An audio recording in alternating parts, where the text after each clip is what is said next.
Hello, welcome to Spiritual Dimensions in Therapy, a podcast where we discuss the deeper, often unseen forces that shape our healing journey. We called our today's episode Self-Care as a Spiritual Path, and I'm so excited to dive into this conversation.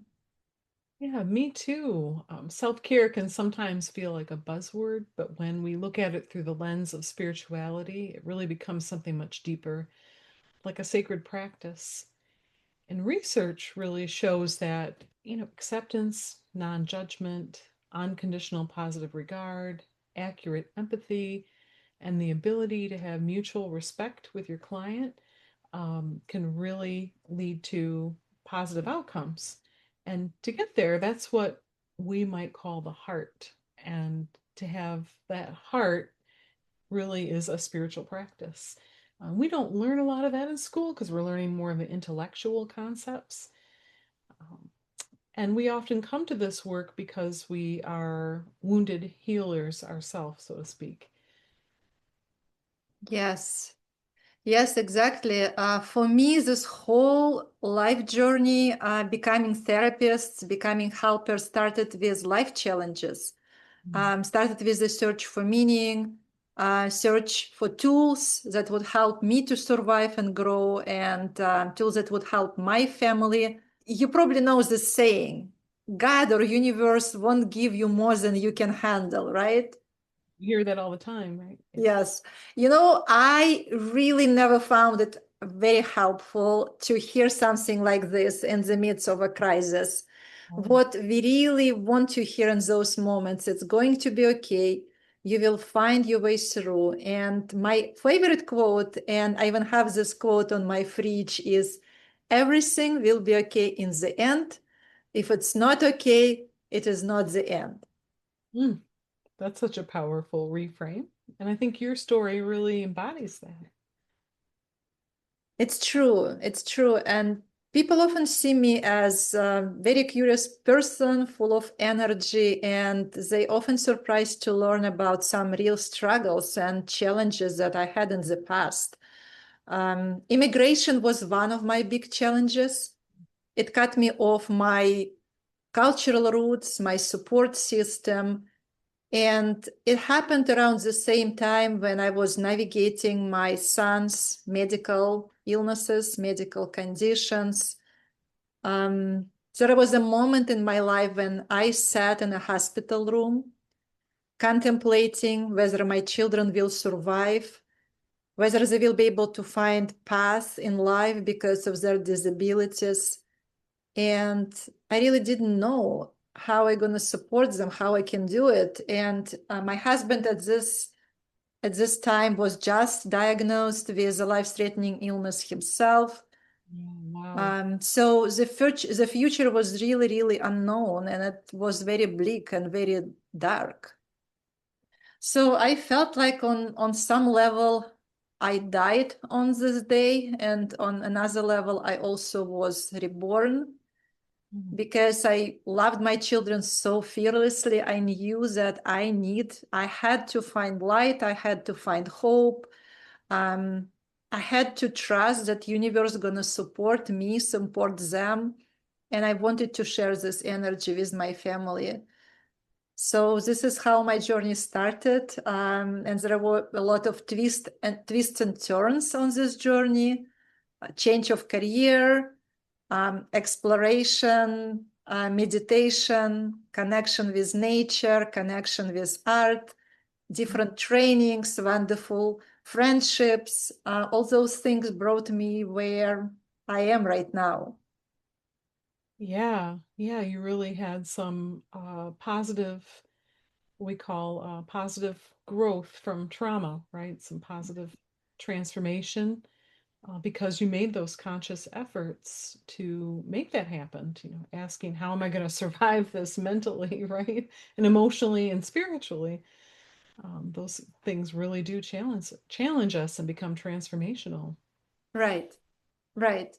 I I didn't ask for it. I didn't envision this, but I also felt it's almost like I had no choice. It Right. wasn't about me. It was bigger than me, and as a parent, I really needed to find this path. Nobody would do it for my family, for my children. Mm. And I'm sure, Kim, you have your own life story. Yeah, yeah.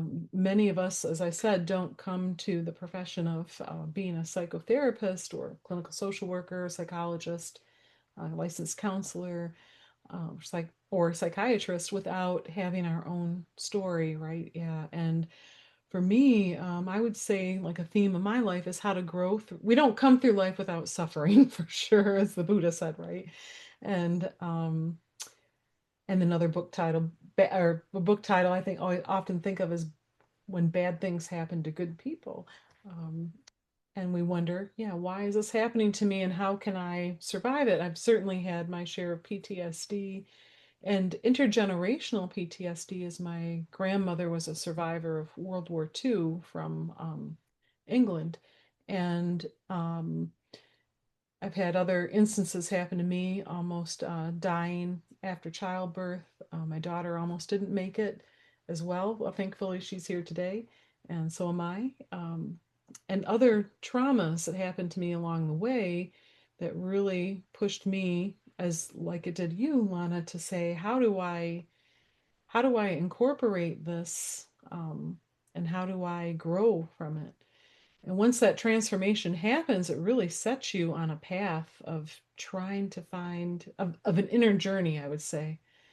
And the type of therapy that we both do really sets, we see it as part of our spiritual path, and it leads to certain ways of having self-care, certain recipes, if you will, that we'd Yeah, like to share. yes. Kim, thank you for really for sharing this and this connection to generational trauma.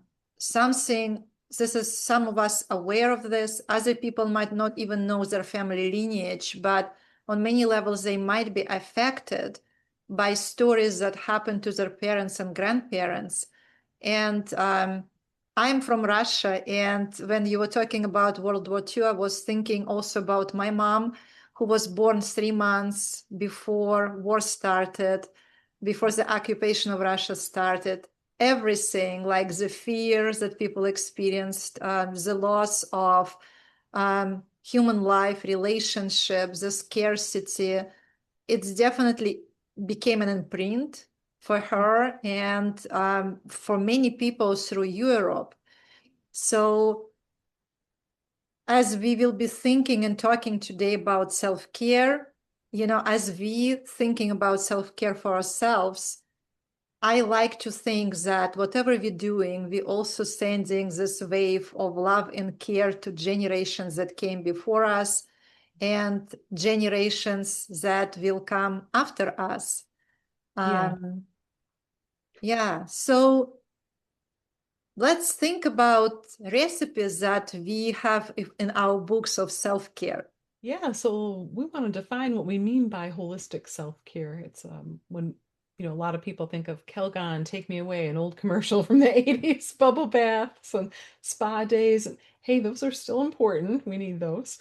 But there is a daily routine or daily things that we can do every day in our lives that really make a difference over time, those small things.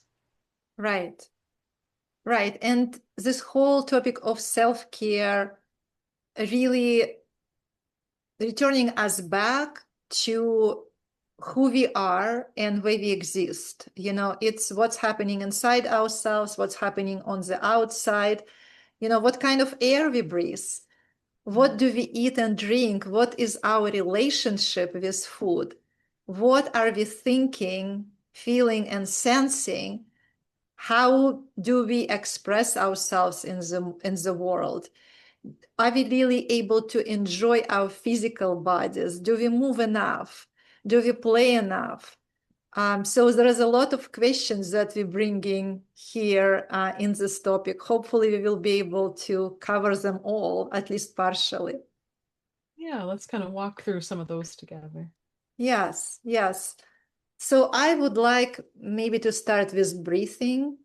It's something that we really doing automatically. We oftentimes not thinking about it, but breath is life. And many self-care practices actually involve conscious breathing. There are so many meditations that also involve breathing, where you just sitting and quietly observing your breath. And the process of doing it, you getting out of your head, out of your logical mind, you connecting with your body, you starting to notice what's happening inside, and you becoming more aware of the present moment. So this is one way of really connecting with breath. And another way, just practical way, seeking places where we can experience breathing in and out this fresh, crisp air. I'm thinking right now about being on a hike somewhere in New Hampshire, right? Just inhaling maybe the smell of leaves on the ground. And I also thinking about, letting the air in my room. That's what I'm doing occasionally, even with all this Mhm. AC air conditioners working from time to time. You just wanted to allow this air to come in, especially if you live in a place, right, where ecology is good, where your connection as nature is present. Mm-hmm. Mm-hmm. Yeah, breath is super important. It is foundation. It begins to help our nervous system relax. So when people are experiencing anxiety or panic attacks, we go right to the breath and those methods that you mentioned, like box breathing.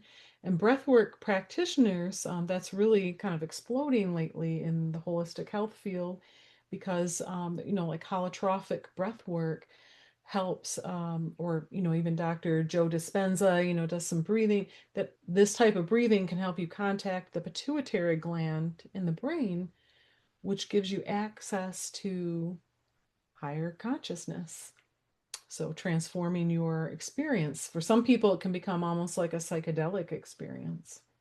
Yes. Yeah, I want to actually add something here. I'm really interested in holotropic breath work. I think maybe it will be a point where I'm going to study it a little bit. And um, I had a moment in my life, and this is, I'm just having realization right now as we're recording this, that when I was preparing for the birth of my second son, I actually took a holotropic breath work course.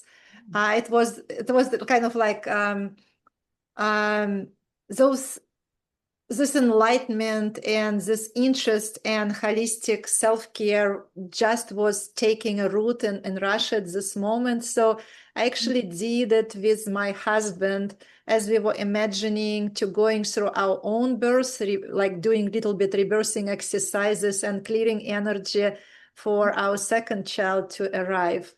Um, it was profound and it was deep, and up until this moment I wasn't actually aware of it, but when you were talking, like this memory of doing those exercises came to my mind. Yeah, we used to have a method here called like the Le Mans method, but by the time I had my daughter, they just said, "Oh, you don't have to learn any special breathing." But actually, in retrospect, I think maybe it could have helped. Right, to like to your point. And again, it's not for everybody, right? But I had natural birth with both kids.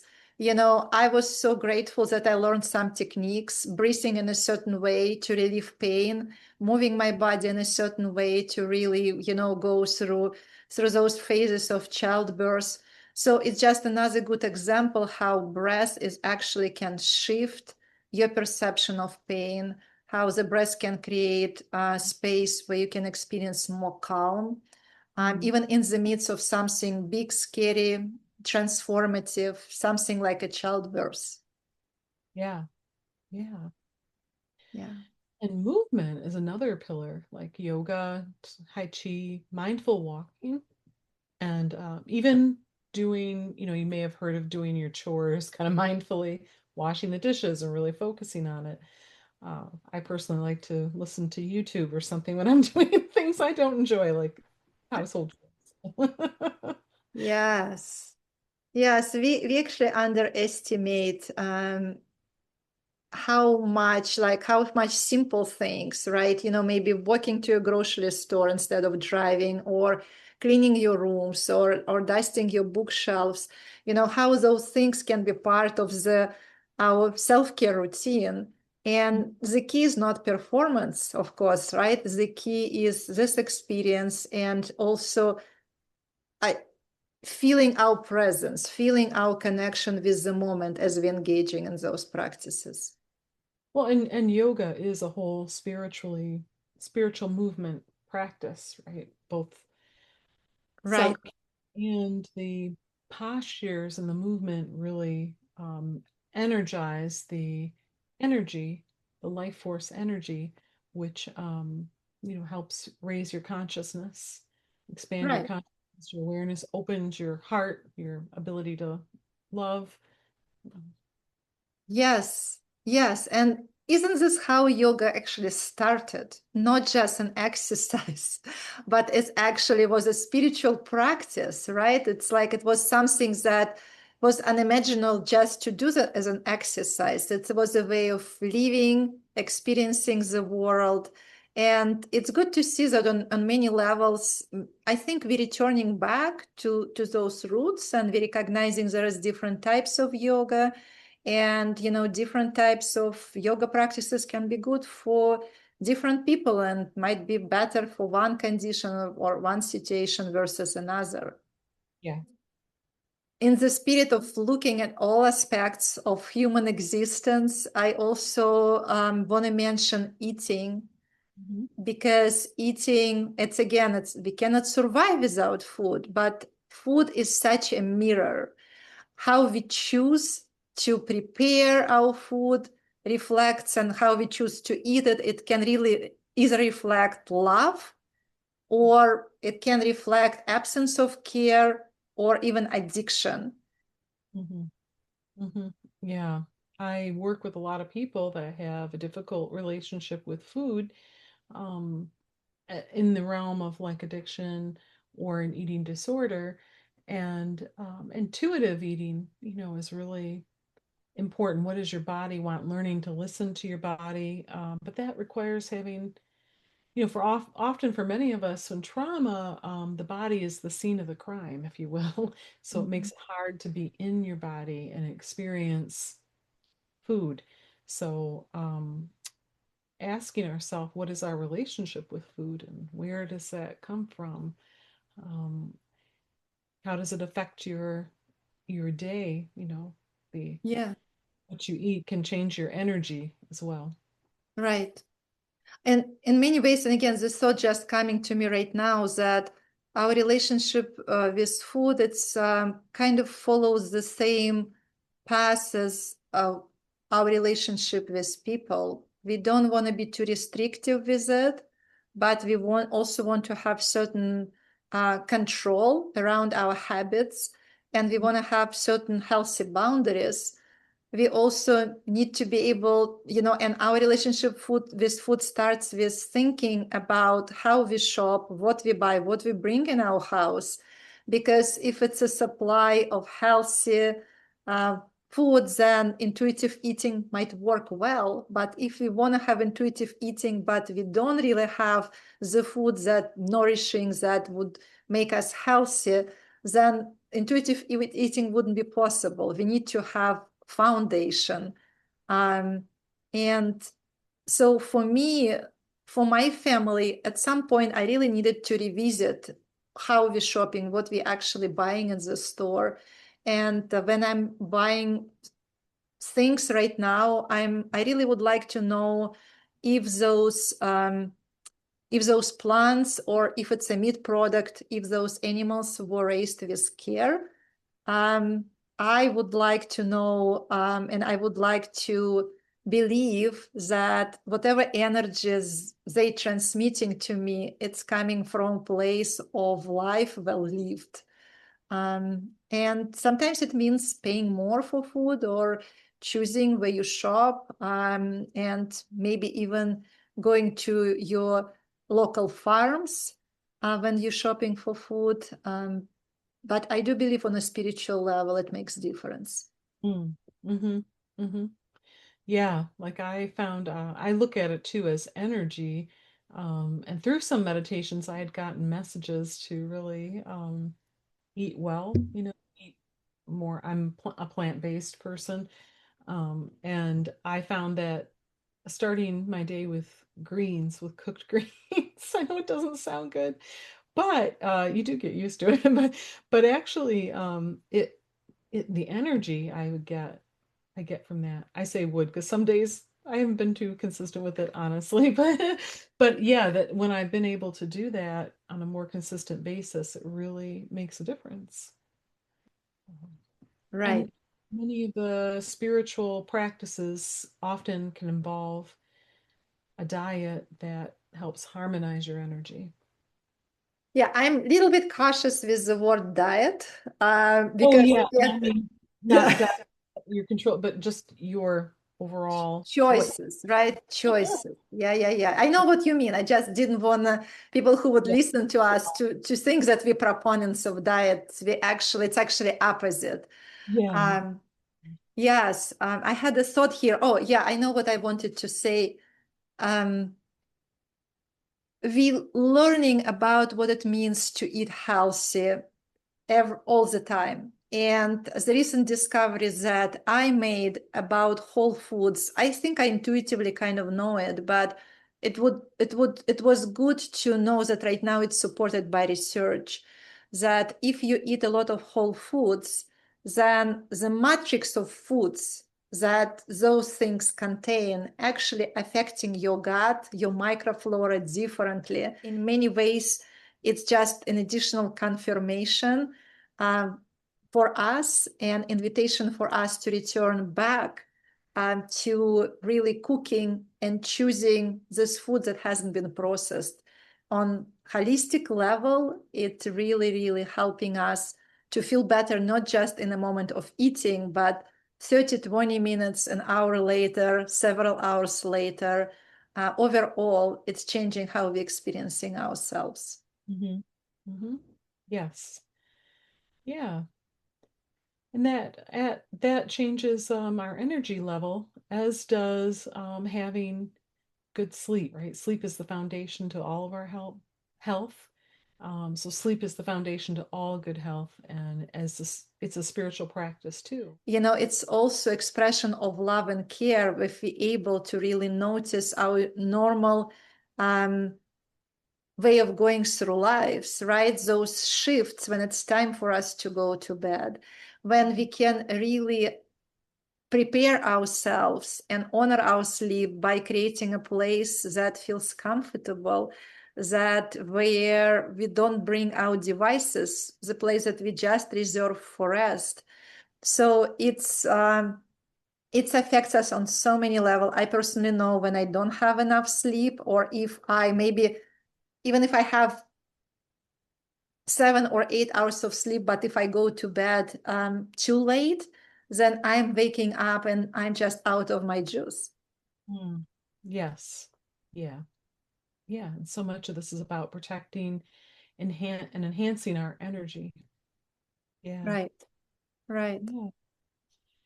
Yeah, I'm reminded about how I took a cultural anthropology class back in college, and the professor had been told us about how he used to be part of a team of people when he stayed in India of that decided who could have, that arranged marriages, and one of the criteria was, are both people on the same type of sleep schedule? Are they both morning people, night people? Because so they found that that could create some conflict and rift, and Yes. Again, so it's just one of those things that can help us to be connected, to be synchronized in life with our loved ones, or actually can put us on a path where we feel, disconnected, irritated, or upset with each other. I personally know, like, we have this discrepancy in my marriage. I'm more morning person. If it was up to me, I would probably wake up at 5 a.m. And my husband is nighttime person. He really always likes to stay up late. So in the end, we needed to compromise.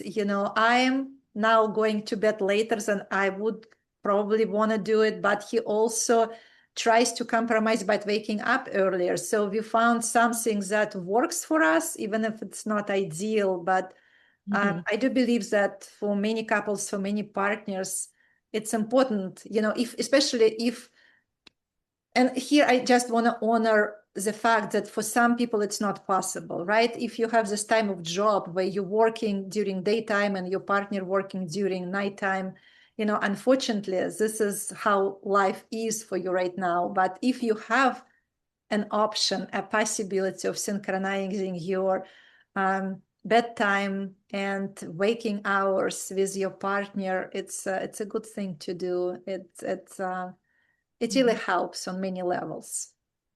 Yeah. Yeah, absolutely. Yeah, And not, yeah, having that consistency, because not having a consistent sleep schedule, they right. found was pretty serious levels of depression and anxiety, right? With people that work Absolutely. Thank you. differentials, where they have a morning shift, and then this another half of the week they've got an evening shift or an overnighter. Yeah, really not healthy for people. Kim, thank you so much for mentioning this because sleep problems is a big contributor to many, many different mental health conditions and depression and anxiety. And when we're working with our clients who experiencing those problems, we need to have discussion about sleep. We need to check what's happening in this area because if brain is not resting, this is when we see like resurfacing of anxiety and overwhelm, Yeah, right? And some yeah, just maybe extreme, some things coming from the place of extreme tiredness for many people, right, right. Untreated sleep apnea, right? very serious, can cause heart attacks. We see a lot of, I've seen people lift out of depression because they now have a CPAP that works. I know it's very difficult with these masks and they're not comfortable for people, but the consistent sleep really changes their level of energy and depression. So, so important. Absolutely. I've seen it too. When people discover later in life that they have sleep apnea and they start using machines and their level of energy just returning back to normal, and suddenly they feel like I want to do all those things. I want to engage in those hobbies. It's just like this vitality is coming back into their life. And suddenly they just start to experience joy and pleasure in places where they didn't have this resource, they didn't have energy before. Yeah, yeah, yeah. And the point is here, right, that you can't be in the spiritual realm expanding your consciousness without your basic needs being cared for. So Right, anyway. right. Well, so I think we all learning how to be good at this. Personally, I just recently made a change in my life, and I don't really like big in technology, and I'm not always using technology, maybe effectively. But I received this gift. I wear Aura Ring right now, and it's telling me and reminding me when I'm not really good with my goal of going to bed on time, and it gives me updates about quality of my sleep. So it's good. It's just like a little bit like seeing yourself in the mirror. And I hope it's, if I do it long enough, it's going to be my second nature. So whether you're using technology to remind yourself, maybe reminder on your phone that tells you time to go to bed, maybe smartwatch, or Oura Ring on some other devices, it's a good thing. Please, allow yourself to do it and bring a little bit of help into your life, and it's helpful. Personally, for me, I feel this is something that I probably should have done a long time ago. Mm, mm, mm-hmm.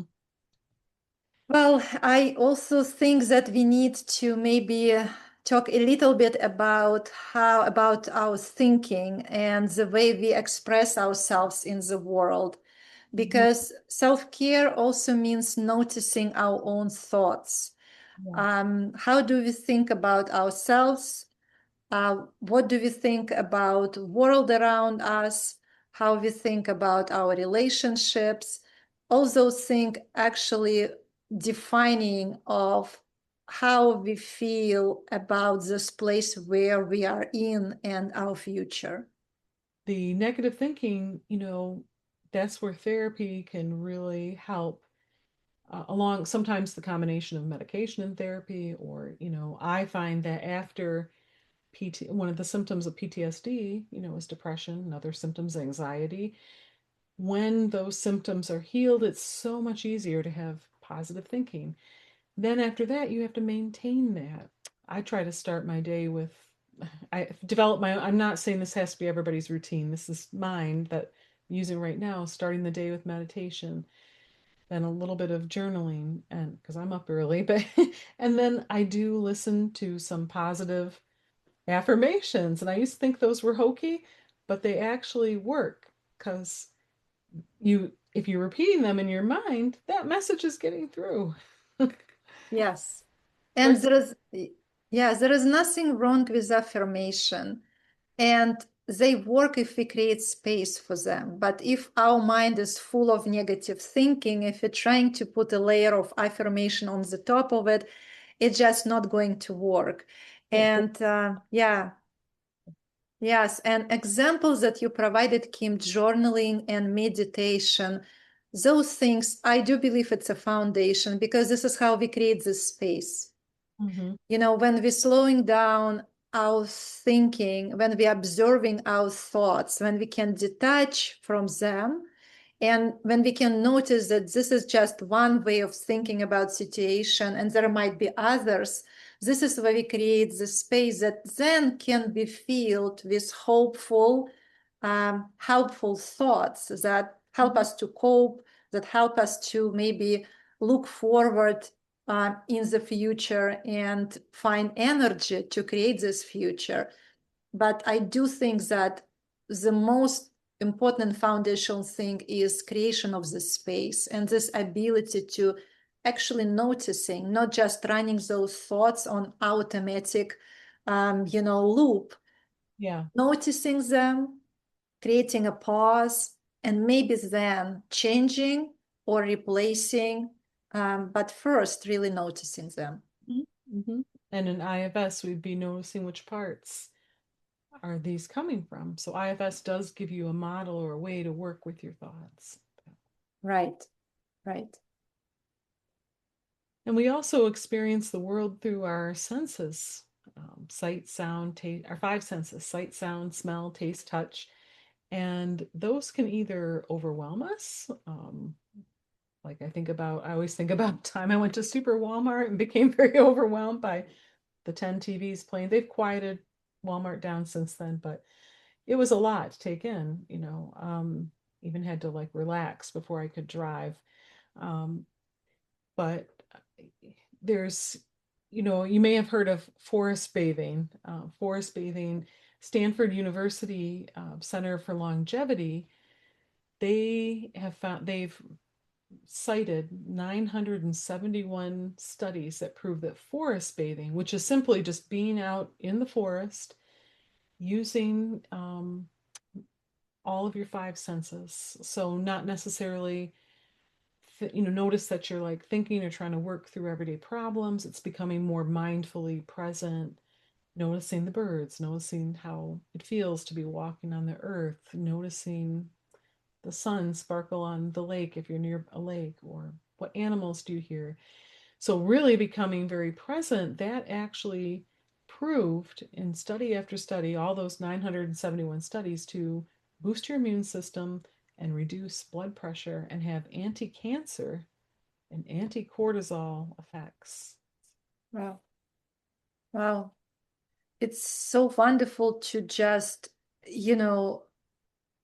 know that such validation, scientific validation exists. I just recently learned from you, Kim, about those studies, and I think we probably should add link to this episode so others can read about this and maybe Mhm. motivate themselves to spend more time in nature. Mhm. And also, when you were talking about how sensory overload, how it can be big and how it can be um, overwhelming, I was thinking about my own neurodiversity. I have ADHD, and I learned that I have ADHD later in my life. Actually, recently, only after my younger son was diagnosed with ADHD. So, right now, I'm really more mindful about places that could potentially be just too much for me. You know, the time I'm spending in crowds, you know, when there are several, you know, maybe musical pieces playing at once, Yeah. right? Or there's several devices in front of me projecting images. So my way of taking care of myself usually involves just a little bit like planning how it's going to be and maybe choosing to step out of the environment that feel too much, that feel overwhelming. Yeah. Yeah. Yeah. Yeah. The sensory overload is real for people. And I just want to say that, what makes life worth living is when we feel this sense of awe. Mm. And the more we have space for that awe and using our five senses can begin to really help us experience the awe. Um, Yeah. And I believe that there is actually more than five senses. Yes. Um, Yeah. I just want to name two other senses that, you know, scientists know about, but I do believe there is more than just five or seven. You know, this is what we know about. Yeah. Um, so one of those senses called interoception, which means sensing what's happening in our body. Those like really subtle shifts, maybe in our blood pressure or internal temperature or some other things that may be a little bit hard to describe with Mhm. our words. And another sense is proprioception, which really helps us to orient ourselves in place, move around. So interestingly enough, even though we're not always aware of those senses that really help us to connect to ourselves and others. So if I can look at another person and just by observing, you know, their body language, the way someone, you know, maybe shifts, moves, I can also recreate the same feeling inside of me.